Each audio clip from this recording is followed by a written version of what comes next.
Hi, my name is Allison Hutchins, and today I'm going to be talking about the life and mysteries of Ed Gein. Ed Gein was responsible for influencing movies such as Psycho, Texas Chainsaw Massacre, and Silence of the Lambs. He's kind of known as today's American Psycho, the real living one. So to start off, we're going to talk about his early life. He was born on August 27th, 1906 in Wisconsin and grew up on a plantation that consisted of 160 acres with his family. His family consisted of an older brother named Henry, his father George, and then his mother Augusta. His brother Henry ended up dying in 1944 fighting a fire. His father was an extreme alcoholic and ended up passing away in 1940 as a result of that. And his mother was the most interesting and influential person in Ed's life, as well as Henry's.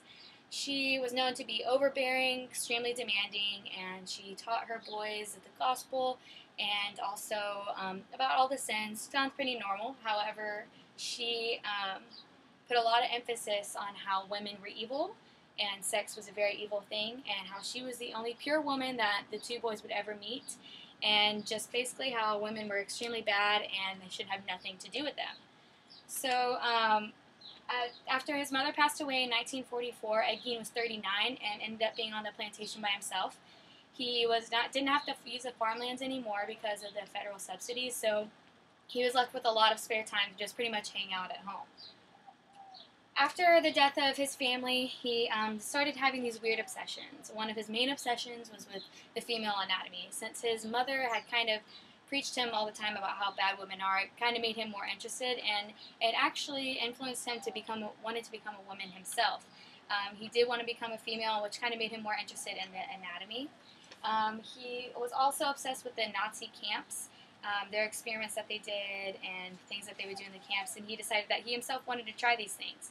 So he found a friend named Gus who was willing to help him out, and he was also kind of a loner like himself and was later institutionalized, but they started robbing grave sites so that Ed would have these bodies to pretty much perform different things on, different experiments, and to kind of study the female anatomy. So he only dug up females, and he actually ended up digging up his mother as one of his robberies as well, which is just kind of an interesting fact. So after his obsession began to grow, he kind of started doing more gruesome things, and decided that he wanted some fresh ingredients. So that is whenever he took the turn for the worst and started murdering, as far as we know, for the first time. His first murder was a woman by the name of Mary Hogan. She was 54 years old. She owned one of the local taverns, and it's unknown how Ed Gein murdered her. They went into the tavern and found her blood, and her body was gone. So they figured it was a kidnapping that had a little bit of issues, and there was some struggle there. But in the end, the police were unable to find out what happened and didn't know where her body was or who would have done this murder or kidnapping. It was unknown. The second one was Bernice Warden. She owned a hardware store in town, and she was in her late 50s whenever she was murdered. And Ed Gein came into the store one day. He was a frequent visitor of the store, knew Bernice very well. Bernice knew Ed. It wasn't anything weird to see him there. And he came in the morning to buy some antifreeze.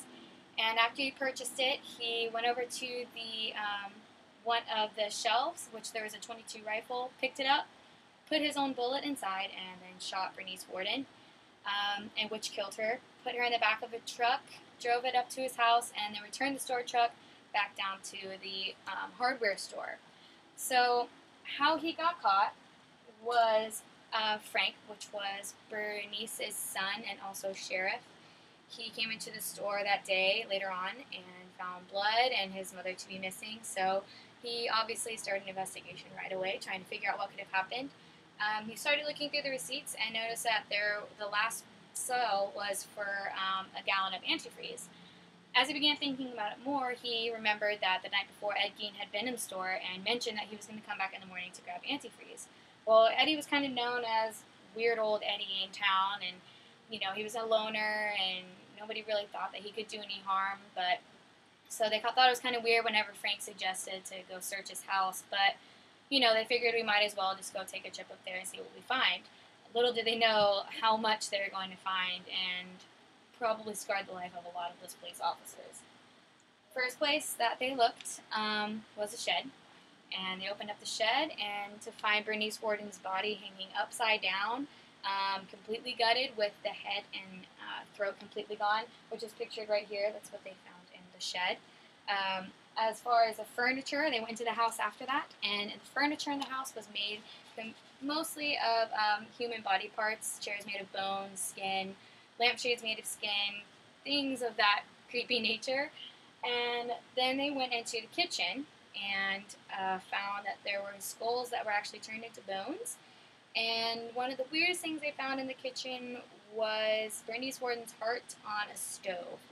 Ed Gein doesn't always deny the fact that he was a cannibal and never said that he was, but evidence tends to prove otherwise. And the final thing that they found, which has been in a lot of movies, which is, I have a picture of at the bottom here. It wasn't the actual one that they found in his house, however, it's a replica of it that they used in the movie. He made a full suit made of different women's skin, which included breast and a vagina on it, as well as a face mask that he made from different people's faces. This was one of the more horrific things that he found, and as I mentioned earlier, he did want to become himself a woman and was obsessed with female anatomy, and so he would wear this suit around pretending that he was a woman, in fact.